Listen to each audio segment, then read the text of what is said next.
روستای میانرودان یکی از روستاهای زیبا، سرسبز و کوهستانی در استان اردبیل است که در بخش شاهرود شهرستان خلخال واقع شده است.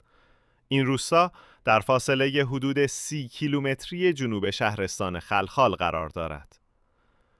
تقسیمات کشوری تابع بخش شاهرود و دهستان پلنگاست.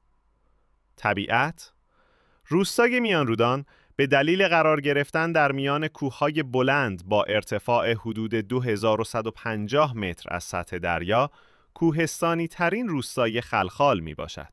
دارای طبیعت بکر، چشمه‌سارهای زلال و آب و هوای پاک است.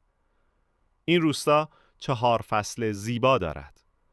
بهاری با صفا و سرسبز، تابستانی گرم با میوه‌های خوشمزه، پاییزی رنگارنگ و بارانی و زمستانی سفید پوش. نام رسمی روستا میانرودان است که در اصطلاح عامیانه به آن نیاروان یا میاروان میگویند. جمعیت و زبان بر اساس سرشماری سال 1392 جمعیت آن 1050 نفر با 230 خانوار بوده است. اهالی روستا به زبان ترکی آذربایجانی صحبت می‌کنند.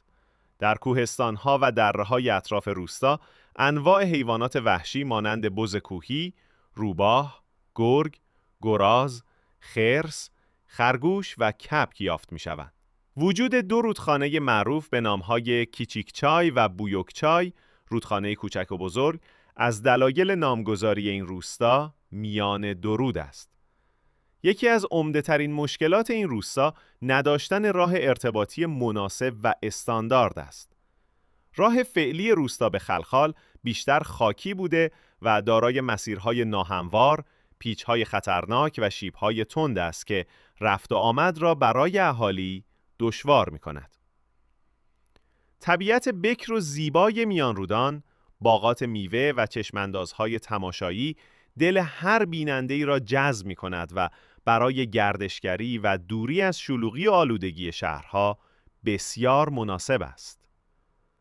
تهیه کننده این کلیپ توسط خانم فرهیی پیج میانرودان کندی می باشد.